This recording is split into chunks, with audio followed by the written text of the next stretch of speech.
Hello guys! Welcome ulit sa ating kusina, Moment Cooking Vlog. Samahan niyo ako guys, magluto ulit tayo ng ating isang ulam. Ulam na healthy na hindi mamantika. Ang iluluto natin ngayon guys is steamed tofu with some minced pork. So tara, samahan niyo ako dito sa aking kusina. Maraming salamat guys. Sana ay magustuhan ninyo itong ulam natin. Super healthy. Hello guys! Good morning, good afternoon, and good evening kung saan man tayo naroroon. For today's menu, mag-steam po tayo ng ating tofu with some minced pork. So, ito lang mga ingredients natin guys. Siyempre, meron tayong spring onion dito. Pero kailangan lang natin pagkatapos nating makapag-steam.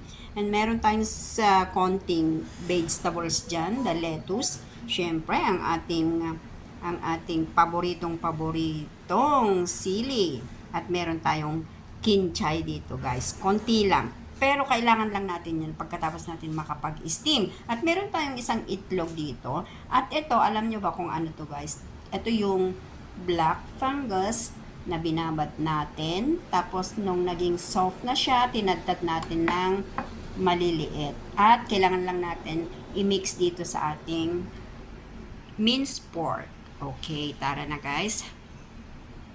Umpisa na natin mag-mix. Lagyan lang natin ng konting flour.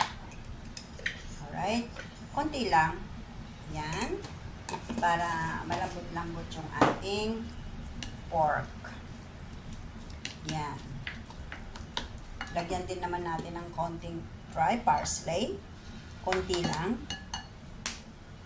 Ang ating ground pepper. Siyempre, lagyan din natin ng konting chicken powder. Yan. Konting asin. Kasi huwag tayo maglagay ng maraming soy sauce. Pero lalagyan pa din natin ng konti. Konti lang. Para magkaroon ng lasa. Ayan. Ito naman guys, ang ating garlic powder.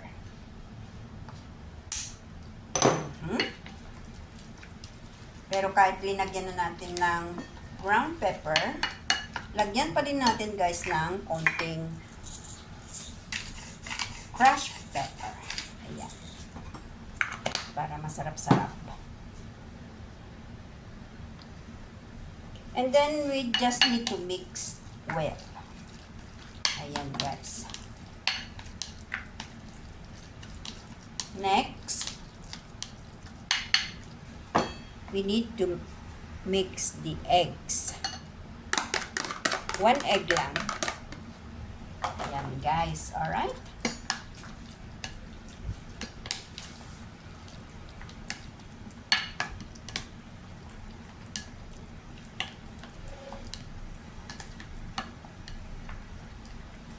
And now it's time to mix the fungus, dried fungus.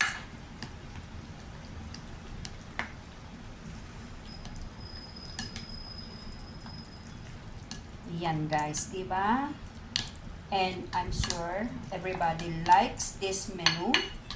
First, because it is healthy, because it's tofu. And then it's easy to prepare. And then it's so tasty, also so yummy.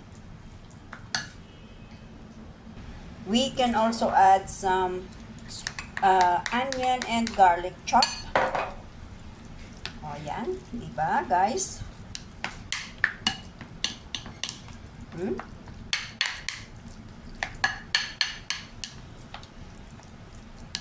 Wow.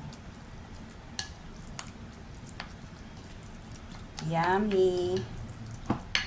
And then we can set it aside for a while. At this point, pwede na tayong iset ang ating tofu. Yes. So, yung mixture natin ng minced pork, ilagay lang natin guys sa ibabaw ng ating tofu. Yan. Ayan guys. Aha. So, malamang hindi natin magagamit lahat ito. We can use it for later. Ayan guys, medyo makapal-kapal yung ano. Since dalawa lang yung tofu natin, ay ang tangkad pa, ang laki pa. Malalaki kasi eh. Pero kung hatiin ko ng dalawa, manipis naman na. Yan guys. So, i-steam natin to. Ito, maybe we can use it for others. Ayan. We can just add some more. Yeah.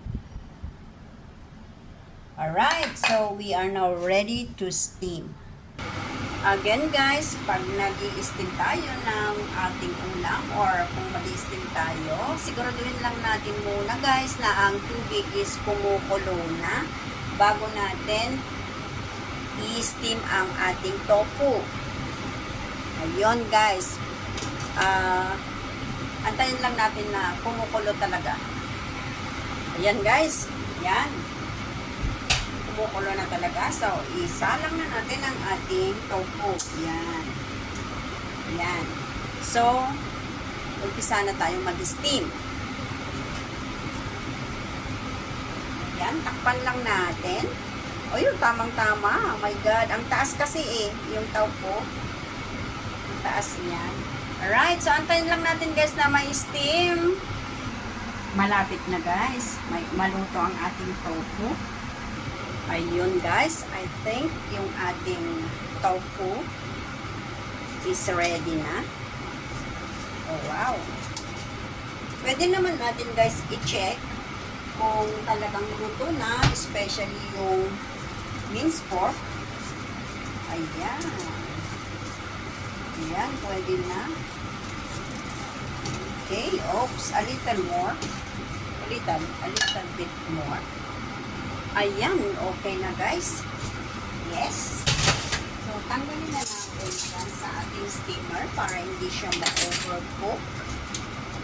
Yes. Alright, at ilipat natin guys sa ibang plate. Ayan. At ito naman, palitan natin ng ano at gagawa tayo ng ating sauce. Alright. Yun. Gawa tayo ng sauce. Kailangan natin guys ilipat ang ating tofu sa ating plate. Kasi ayaw ko ulit. Pag nag-i-steam kasi ako guys, hindi ko dinadala yung tubig. Ayan. Yung tubig sa steamer. Ayokong dalhin yon. Hindi ko yan sinasama. Ayun. So, eto na guys, yung ating steam tofu. Tapos, gawa tayo ng ating sauce. So, ayan, ang ating hot oil. At ang ating soy sauce lang, ibuhos. Pag mainit na, ayan, pag mainit na ang mantika, meron tayong light soy sauce dito.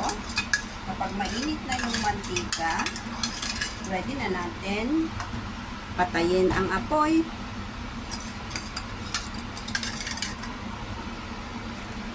Hindi pa pwede. Ayun, mainit na guys. Ayun. Patayin na natin ang ayan. Ayan. Oh. Ayan guys.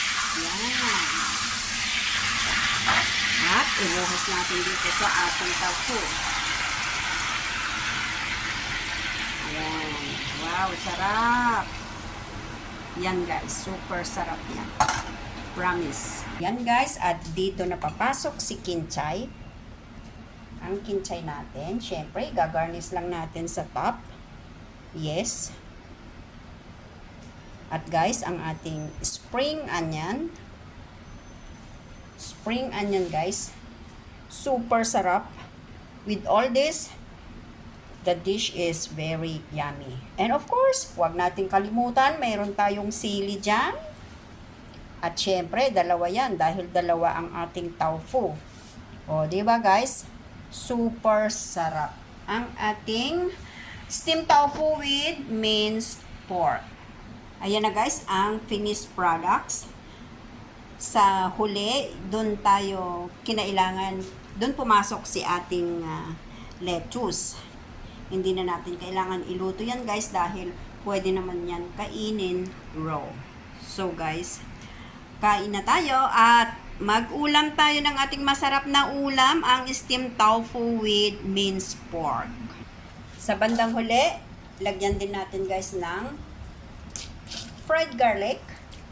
It helps the aroma of the dish. So yummy. So guys, kain na tayo. Kain na tayo guys. Thank you so much sa inyong panunood.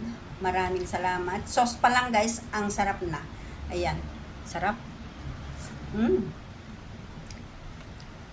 Ang sarap talaga guys. Wow! Mahuhulog na ang ating, matutumba na ang ating sili. Yun guys, ang sarap. Very healthy food.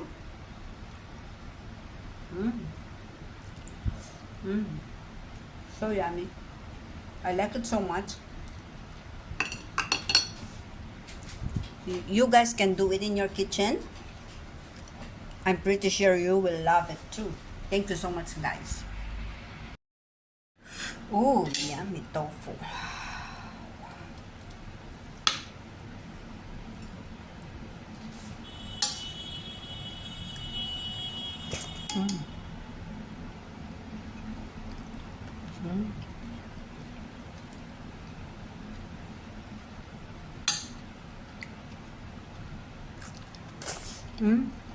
Yummy. Alright, so yan, tapos na tayong nagluto guys. So kain na tayo. Di ba? Ang sarap. O, sana nagustuhan ninyo. Thank you again. At sana i-hit ninyo yung bell button upang sa ganon is masundan natin lahat ang pinakasimple at pinakamasarap, pinaka-healthy na ulam natin. Dito lang sa Moment Cooking Vlog. Thank you guys. God bless.